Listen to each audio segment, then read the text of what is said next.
Assalamualaikum warahmatullahi wabarakatuh. Perkenalkan, nama saya Jenny Puspitasari, NPM 20510410073, semester 4 kelas B, jurusan Manajemen Bisnis Syariah, Fakultas Ekonomi dan Bisnis Islam, Universitas Islam Negeri Raden Intan Lampung. Baiklah, di sini saya akan menjelaskan materi dari mata kuliah Manajemen Operasi. Di sini materinya ada 3, yaitu yang pertama saya akan menjelaskan materi apa itu manajemen proyek, yang kedua ada peramalan atau forecasting, dan yang ketiga ada kualitas kontrol atau pengendalian kualitas. Baiklah, saya akan menyampaikan materi yang pertama, yaitu manajemen proyek. Di sini terdapat pengertian manajemen proyek. Nah, manajemen proyek adalah usaha pengerjaan suatu proyek yang dibatasi oleh suatu anggaran, jadwal, dan mutu dengan tujuan tercapainya proyek tersebut secara efisien dan efektif. Definisi manajemen proyek yaitu dapat didefinisikan sebagai sebuah rangkaian aktivitas unik yang saling terkait untuk mencapai suatu hasil tertentu dan dilakukan dalam periode waktu tertentu. Unsur-unsur pelaksanaan proyek itu ada 4. Yang pertama, owner. Dia bertugas sebagai penyedia jasa dan yang membayar biaya pengerjaan tersebut. Dan yang kedua ada konsulen perencanaan, bertugas sebagai yang memberi tugas untuk perencanaan mendesain bangunan sesuai dengan keinginan si owner. Dan yang ketiga ada kontraktor. Kontraktor itu bertugas sebagai menerima pekerjaan dan menyelenggarakan pelaksanaan pekerjaan sesuai dengan biaya yang telah ditetapkan berdasarkan gambaran rencana, peraturan, dan syarat-syarat yang telah ditetapkan. Dan yang keempat itu ada konsulen pengawas. Konsulen pengawas adalah suatu badan hukum atau perorangan baik swasta atau instansi pemerintah yang berfungsi sebagai badan yang bertugas mengawasi dan mengontrol jalannya proyek agar mencapai hasil kerja yang optimal menurut persyaratan yang ada. Dan selanjutnya itu ada fungsi manajemen proyek. Nah, fungsi manajemen proyek itu ada 4. Yang pertama ada perencanaan atau planning, dan yang kedua ada organisasi atau organizing, dan yang ketiga ada pelaksanaan atau actuating, dan yang keempat ada pengendalian atau controlling. Materi selanjutnya yaitu ada peramalan atau forecasting. Di sini ada pengertian peramalan.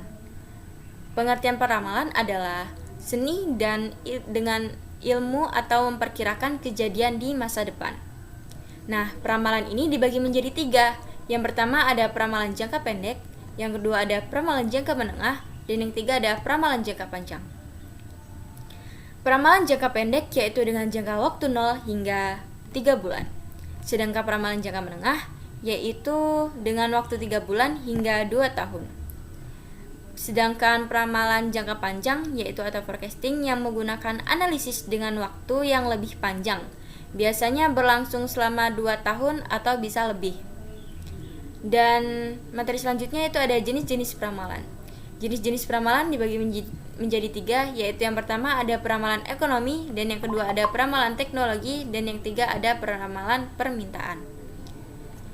Di peramalan juga terdapat 2 pendekatan umum, yaitu yang pertama ada peramalan kuantitatif, dan yang kedua ada peramalan kualitatif. Nah, peramalan kuantitatif adalah peramalan yang menggunakan model matematif yang beragam dengan data masa lalu dan variabel sebab akibat.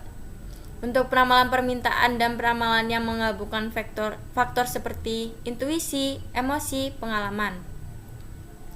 Sedangkan pengalaman kualitatif adalah pengalaman yang menggabungkan faktor seperti intuisi, emosi, pengalaman pribadi, dan sistem nilai pengambilan keputusan untuk meramal.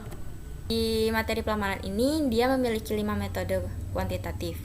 Nah, yang pertama itu ada dari model deret waktu. Di model deret waktu itu dibagi menjadi 3. Yang pertama ada pendekatan naif, dan yang kedua rata-rata bergerak, dan yang ketiga ada penghalusan eksponensial.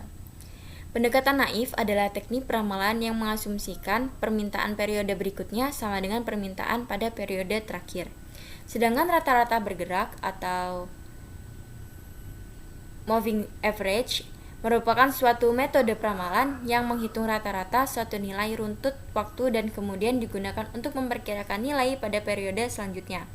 Sedangkan penghalusan atau eksponensial adalah suatu metode peramalan rata-rata bergerak yang memberikan bobot secara eksponensial atau bertingkat pada data-data terbarunya, sehingga data terbaru tersebut akan mendapatkan bobot yang lebih besar. Dengan kata lain, semakin baru atau semakin kini datanya, semakin besar juga bobotnya. Dan di model asosiatif itu dibagi menjadi dua, yaitu ada proyeksi tren dan regresi linier.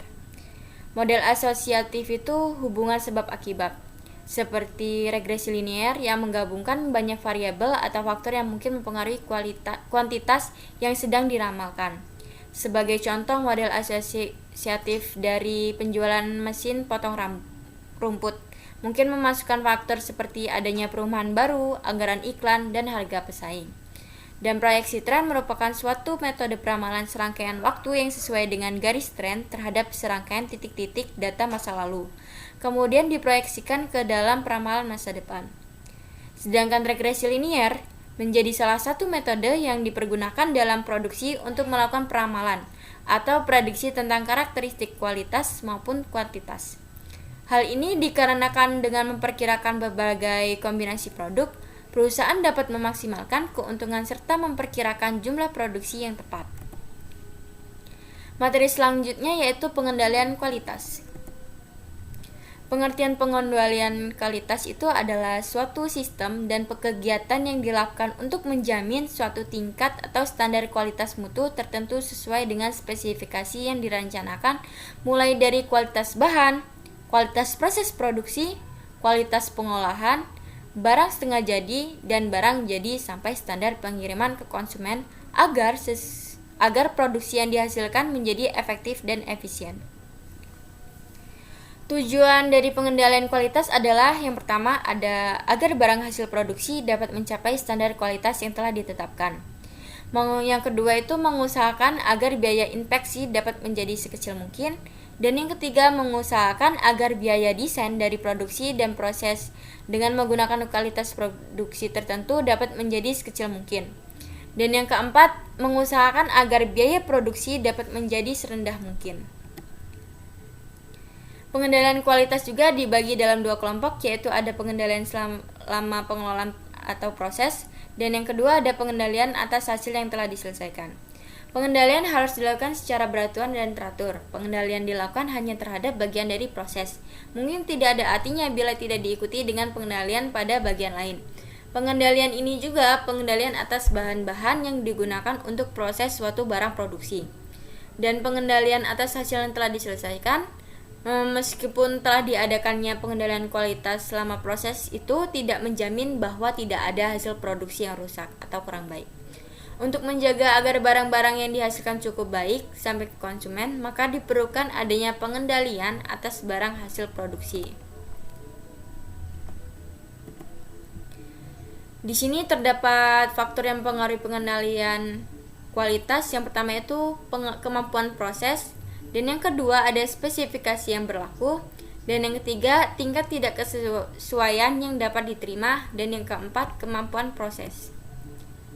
Di sini ada langkah-langkah pengendalian kualitas. Yang pertama itu mengembangkan rencana atau plan, dan yang kedua ada memaksimalkan rencana atau do, dan yang ketiga ada memeriksa, meneliti hasil yang dicapai atau cek, dan yang keempat melakukan tindakan penyesuaian bila diperlukan atau action. Baiklah, sekian itu saja yang dapat saya sampaikan. Jika saya ada salah dalam pembacaan materi ini, saya mohon maaf, dan kepada Allah saya mohon ampun. Terima kasih. Wassalamualaikum warahmatullahi wabarakatuh.